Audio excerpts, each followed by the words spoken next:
இனி சிஎம்பிடியை பார்க்கவே முடியாது. பலருக்கு கண்ணீரை வரவழைத்த கோயம்பேடு நிறுத்தியது இயக்கத்தை.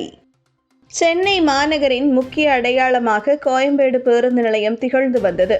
தமிழகத்தின் மிகப்பெரிய மற்றும் மிக முக்கிய பேருந்து நிலையமாக அறியப்பட்டு வந்த கோயம்பேடு பேருந்து நிலையம் தற்போது வெறிச்சோடி காணப்படுகிறது.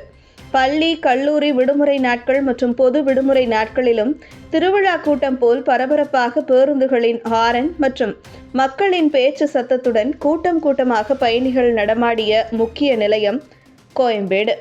அதே சமயம் கோயம்பேடு பேருந்து நிலையத்திற்கு அருகில் ஆம்னி பேருந்து நிலையமும் கோயம்பேடு பேருந்து நிலையத்திற்கு நிகரான கூட்டங்களை விடுமுறை நாட்களில் கொண்டிருக்கும். இந்த பேருந்து நிலையங்களை சுற்றி அமைந்திருக்கும் தின்பண்ட கடைகள், உணவு விடுதிகள் மற்றும் எலக்ட்ரானிக் கடைகள் அனைத்துமே ஒரு நாளில் குறைந்தபட்சம் 5,000 ரூபாய் வரையில் வருமானத்தை ஈட்டிக் கொடுக்கும்.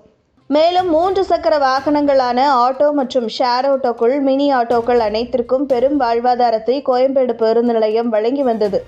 ஏனென்றால் அவர்கள் அனைவருக்கும் தினந்தோறும் 1000 ரூபாயாவது கிடைக்கும் அளவிற்கு சவாரிகள் கிடைப்பதற்கான வாய்ப்பை கோயம்பேடு நிலையம் வழங்கி வந்ததாக கூறப்படுகிறது. அதோடு வெளி மாநிலங்களில் இருந்து வரும் பலருக்கும் கோயம்பேடு பேருந்து நிலையம் ஒரு முக்கிய இடமாகவும் தொடக்க புள்ளியாகவும் அமைந்தது. வெளிமாநில பயணிகளை தாண்டி உள்ளூர் பயணிகளுக்கும் கோயம்பேடு ஒரு மைய புள்ளியாகவும், கோயம்பேட்டிலிருந்து அவர்கள் வீடு அல்லது அவர்கள் செல்ல வேண்டிய இடத்திற்கு எளிதில் செல்லும் வகையில் போக்குவரத்து வசதிகள் கிடைக்கும் வகையிலும் இருந்ததாகவும் கூறப்படுகிறது. ஆனால் இன்று இந்த நிலைமை முற்றிலுமாக மாறி கோயம்பேடு பேருந்து நிலையம் தற்போது வெறிச்சோடி காணப்படுவதற்கு முக்கிய காரணம் வண்டலூரில் அருகில் கிளாம்பாக்கம் பேருந்து நிலையம் அமைக்கப்பட்டது.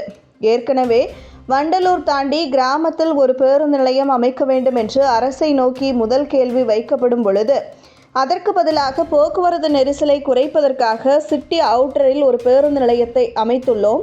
அதன் மூலம் சென்னை மாநகரத்திற்குள் போக்குவரத்து நெரிசல் குறைக்கப்படும் என்றும் கூறப்படுகிறது.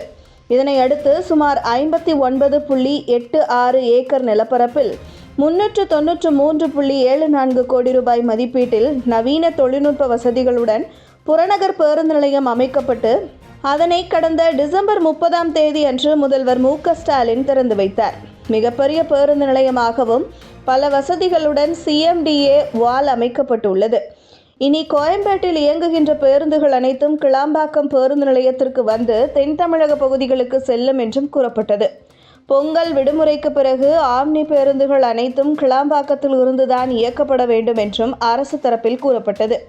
ஆனால் ஆம்னி பேருந்து உரிமையாளர்கள் கிளாம்பாக்கத்தில் எங்கள் பேருந்துகளை நிறுத்துவதற்கு போதிய விலை வசதிகள் இல்லை என்றும், போக்குவரத்து நெரிசல் எப்படி என்றாலும் ஏற்பட்டு கொண்டுதான் இருக்கிறது என குற்றம் சாட்டினர்.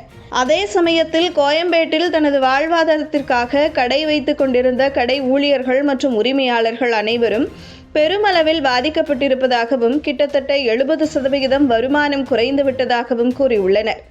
அதோடு அப்பகுதியில் ஆட்டோ ஓட்டி கொண்டிருந்தவர்களும் வருமானம் குறைந்துள்ளதாக தெரிவித்துள்ளனர். மேலும் கிளாம்பாக்கத்தில் இருக்கும் கடைகளில் எங்களுக்கு எந்த கடையுமே ஒதுக்கப்படவில்லை, அங்கு இருக்கும் இடங்கள் முழுவதும் ஹை பிராண்ட் கடைகளுக்கு ஒதுக்கப்பட்டுள்ளதாக கூறுகின்றனர். அப்படி இருந்தால் நாங்கள் எப்படி பிழைப்பது? பெரும் சிரமத்திற்கு தள்ளப்பட்டுள்ளோம் என்று வேதனையுடனும் கண்ணீருடனும் கடை உரிமையாளர்கள் கோயம்பேட்டில் இருந்து வெளியேறி உள்ளனர்.